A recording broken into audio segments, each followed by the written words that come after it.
At ito po sa lahat ng pumili ng oracle card na merong amethyst, ang reading na ito ay para sa inyo po ha. And ulitin natin, take only what resonates po. O ayan, para na rin kayo nagpa-personal reading sa akin ha, sa pagpili ninyo sa dalawang card na yun. O eto na, mag-start na tayo ha, na-shuffle ko naman na ito kanina pa. So tignan natin kung ano naman ang ibibigay ng oracle card sa inyo, sa mga pumili sa kanya ha. Okay po. Ito, bihira ko to siyang nilalabas. Kasi kadalasan, ginagamit ko siya sa personal reading, lalo na kung yung gustong mabasa yung present or anything, ganyan. Yung mga paparating, ayan. So, meron tayo ditong poverty, ang agama. Sige, yan pa na.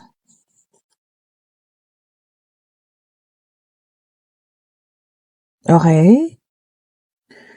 Meron tayo ditong childhood trauma. We have here the law, batas.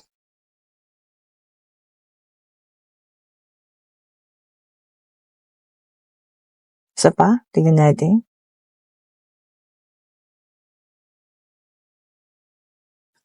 Yun. And we have here the rebel. O yan ha.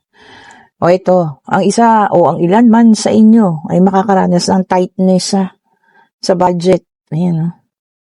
Baka nasobrahan sa paggasta ng mga nakakaraang araw at ngayon kinakapos-kapos. O maaari nga. Kasi ito retreat to. Parang namasyal, nagkaroon ng, team building ba yan? Kasi nakasakay kayo sa bus, ha? Okay po. So, ayan, baka magkaroon ng tightness ang yung budget. Okay po, ha? So, kung ano't ano man, kayo na bahala dyan. Mag-ayos ng inyong financial, ha? Kayang-kaya yan.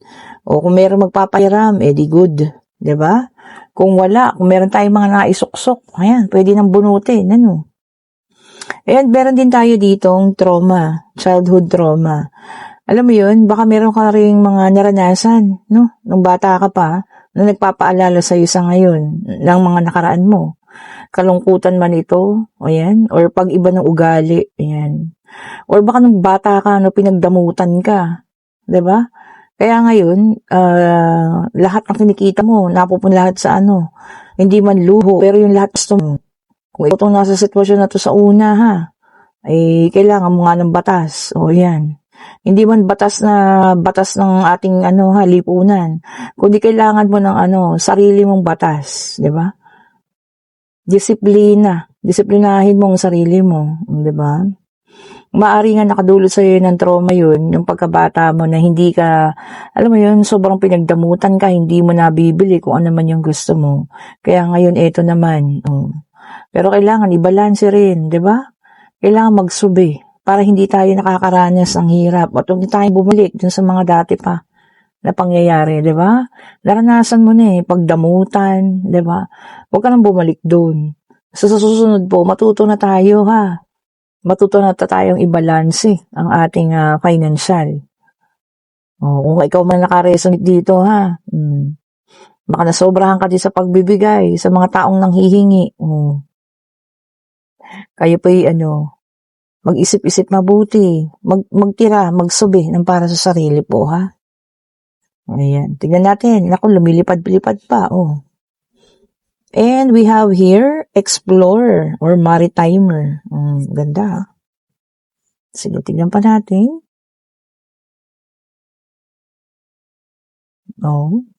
Ganda ng talbog. And we have here, intellectual. Katalinuhan.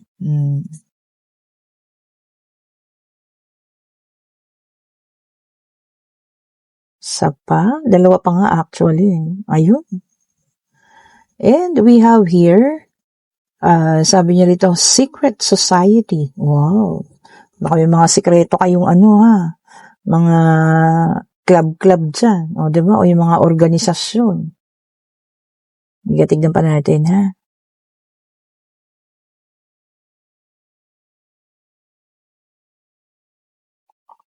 Oops. Wala niyo, biglang umikot. And then, sabi niya rito, power. Ayan, kompleto na, ha? Ang ating pangalawang situation kung kanino man ito. Maritimer, intellectual, secret society, and power. O maaari may maglalakbay sa inyo, ha? Okay? At sa paglalakbay na ito, maaari may makilala kayo. Isang taong matalino, no? Sabi niya rito, nakakaangat-angat din sa buhay. Sabi niya rito, may power, no? Baka maaaring makilala niyo kung kayo isasakay ng barko, magkukrus man, ano? Yung cruise, di ba? Yung kayo'y magbabarko. O, ayan ha. Maaaring makilala niyo ang taong ito at maaaring mapapahanga kanya, no? Dahil sa katalinuhan, marunong ng ano, kasi this one is sa ano to, no? Construction. So, maaaring engineer, mga ganyan, arkitekto. O, ayan ha. And, sabi nga, no, malakas ang dating. May power. O, kung ano't ano man, ano, mapaibig ka man, or ikaw, maibigan niya. O, mabuti ang taong ito, no? Makikilala mo sa iyong paglalakbay. Ayan. Bigyan ng tsansa. Baka maaaring siya na. O, diba? Baka maaaring siya na yung taong hinihintay mo. Siya na yung taong matagal mo nang gusto. Ito na yung hinihiling mo. Di ba yung iba nga may ganun. Di ba't ipinagdarasal natin, ano? Lalo yung mga ating mga ano dyan, single. Yun ang mga ipinagdadasal. Na sana makatagpo ng isang taong ganito, ng isang taong ganyan. O, di ba? Na talagang mamahalin ka habang buhay at kayang-kaya kang buhayin, no? Kayang-kaya kang tulungan, kayang-kaya kang sabayan sa lahat, o, di ba? Lalo na kung masipag kang tao, no? Tapos makakakuha ka ng ganito, yung sabay kayo nag-grow, o, di ba? Ang ganda. O, baka ito na ang iyong kahilingan, ha, sa pagkakaroon ng partner. O kung sino man na maglalakbay dyan. Ito kasi by the sea, o, di ba? Pwedeng international, pwedeng local din. So, ayan na kayo mga palatandaan na matalino, pwedeng arkitekto, pwedeng engineer, at yun nga, makikilala mo, no, parang malakas ang dating, parang ganyan. O, diba? Malakas ang dating, wag lang po yung malakas ang putok, o, diba? O, pinapatawa ko lang kayo, ha? Ayan. Basta yung kanyang, arrive, kumbaga, wow, parang ganun agad, ikaagulat mo, kakaiba siya, o, diba? Tao yun, maaaring ito na ang taong itinadhana para sa'yo. Bigyan mo ng pansin, syempre, bigyan mo ng oras, yan. Pagbigyan mo, at kailangan makilala ka niya, at makilala mo rin siya, no? Bago pa mabuo ang relasyon ninyo. O, wag yung mga one night stand lang, ha? Kailangan po, makilala ninyo ang isa't isa. O, ito naman, tumalon. And we have here the servant. Ayan. Ganda, ha?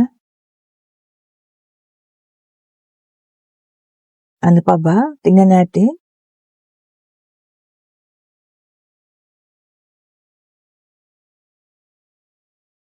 Ang ganda ng reading ngayong gabi na ito po, no? Ay, actually, umaga na. 1:00 na yata, ano? Baka makatulog ako nito 2:00.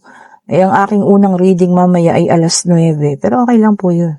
Nag-alarm na ako ng 8:00. O, diba? Para, alam niyo naman ako wag lang may mangyaring hindi maganda. Tayo po hindi nalilate. O, diba? And then, meron tayo ditong, baliktad pala, imprisoned. O, ayan. Sige, tignan pa natin, ha? 2 pa po, ha? And, meron din tayo ditong delusions. O, ayan.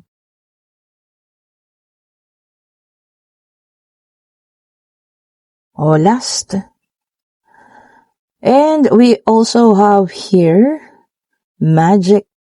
Sabi niya, O, ayan, kompleto na, ha? Ito yung pangatlo natin na oracle card, situational reading.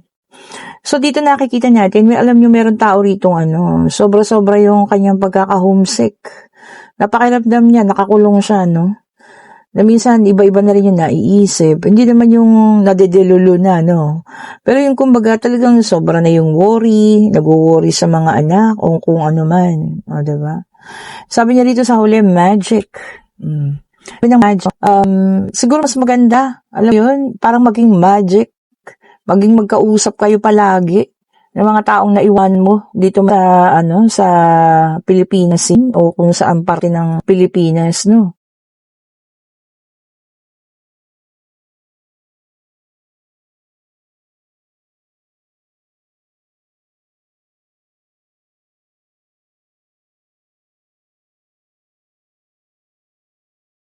Magic po. Kaya natin gawin ngayon. May cellphone, may messenger, may mga social media na kayo makakapag-usap. O, di ba? Sa mag-reach out din yung ibang mga kamag-anak o kamustahin ka man lang. Alam mo yun, ang kaya lang hihingin. O, di ba? Kaya lang makakabahan ka. Kamusta ka na? Kamusta ka na, Mars? O, di ba? Yung mga nakakatakot.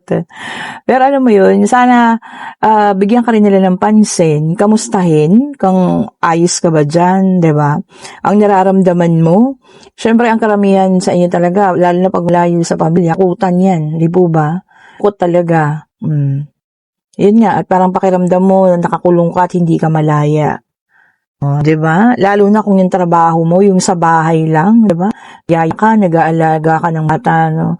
Tapos halos wala kayong off, 'di ba? Talagang hindi kayo binibigyan ng off kasi nga bata yung alaga mo, kailangan mong alagaan. Or kung matanda man ito, kung caregiver ka, 'di ba? So yun po sana pahalagahan natin yung mga nasa Pilipinas, yung mga kamag-anak natin nasa abroad, na mahirap po yung trabaho nila. Hindi po ganun kadali. Kung akala nyo nagpupulot lamang sila ng salapi doon para maipadala sa inyo, ay hindi po. Lalo kung ikaw ay anak ka, di ba? Ang mama mo nasa abroad. Alam mo yun, ang magulang mo ay naghahanap buhay ng maayos. Sana kamustahin mo man lang, di ba? Kung nasa maayos ba, kumain na ba ang mama mo, ang papa mo, 'di ba? Yung mga ganun, para makagaan naman sa kalooban nila. At maramdaman nila na, alam mo yun, nandiyan lang kayo, talagang nakasupport kayo, na kahit na anong oras, tumawag man siya, mag-chat, mag-message, nandiyan kayo. Meron kasi yung iba, no? Talagang kinalimutan na yung magulang, tumatawag lang pag nagpadala ng pera, pasalamat, yun lang, tapos na, o, 'di ba?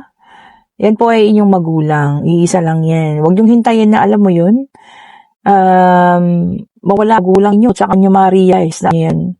Kailangan niyo pala sila. Okay po? Hindi po bumabata, no? Especially mga magulang natin, ano? Tatay, nanay. Hindi po sila pabata.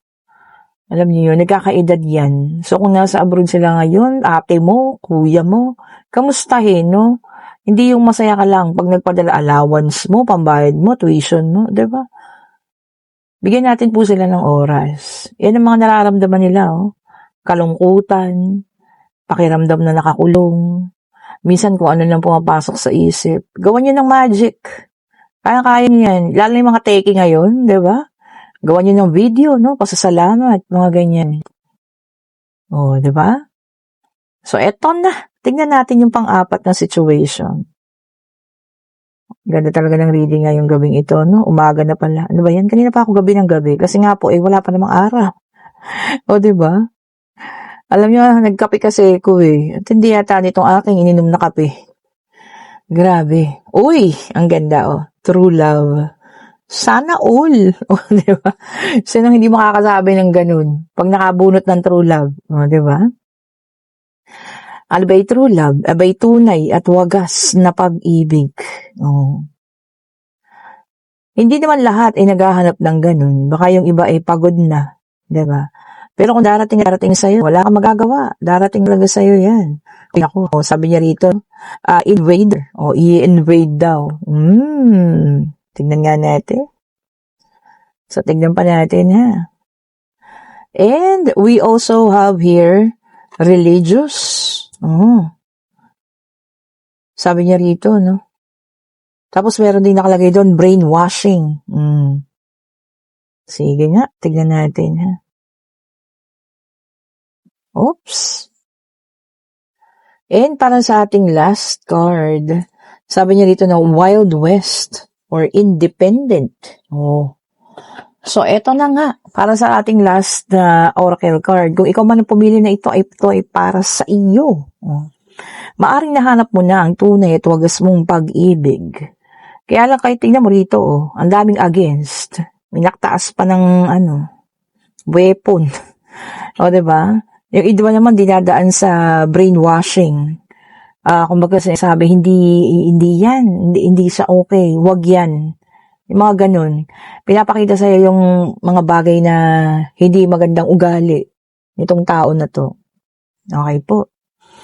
Ano't ano man, sabi ko nga, no, ikaw ang magpapasya. Kung napakiramdam mo siya na talaga, at kaya mong ilaban, yan, pwede kayong umalis gamit ang kabayo. Hindi naman po, hindi ganun. Hindi, pwede kayong mamuhay sa ibang lugar. Kasi ito, ibang lugar siya, oh. Wild West. So, sabi niya, nasa West. Oh. Kung nasa Norte ka, pumunta kayo sa West. Oh, di ba? So, ganun eh. Ganun ang kailangan yung gawin para maipaglaban ninyo ang pag-ibig na ito. Hindi lahat kailangan mong sundin yung sinasabi ng mga tao, no? Kung ito ay mga magulang mo, yun lang ang mahirap. Kasi, alam mo yun, mamimili ka between true love mo, tunay na mahal, tunay na pag-ibig mo, at mga magulang mo. Pero kung nararamdaman mong tama ka, kung nararamdaman mo sa ngayon na mahal ka talaga ng taong ito, eh di ilaban mo. Pasasaan at pasasaan ba matatanggap din ng mga magulang mo yan. Hindi rin naman maglalaho ang panahon na, alam mo yun, hindi kayo patatawarin. O, di ba? So, yun lang ha. Mag-ingat mo sa mga taong mambe-brainwash, maninira dito sa pag-ibig na ito. Alam mo, true love na nga, no? Pero ang dami pang nakaakibat na magiging problema. So, hindi pala siya ganun din ka-smooth.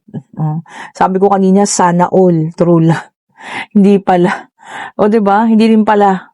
Kasi kahit tunay na at wagas yung pag-ibig, meron at meron pa rin papasok na pagsubok man ito, no? Or mga against man dito sa pag-iibigan ninyo. O ayan, kung kayo ang pumili ng oracle card na may amethyst, para sa inyo po ang reading na ito. Ulitin ko pa like, pa-share, pa-subscribe, and hit the notification bell po para lagi kayong updated sa mga bagong videos na nare-release natin. Sa lahat ng may gusto ng bracelet, i-click nyo na yung link nandiyan po sa comment section. Thank you so much po for watching. Sana nagustuhan nyo ang reading natin sa dalawang cards. Ayan, ano man ang inyong napili. Or kung napili nyo parehas, di ba, pwede naman yun. Take only what resonates pa rin. Have a great evening, morning po sa inyo, ha, kung nasang panig tayo ng mundo. Bye-bye po sa inyo.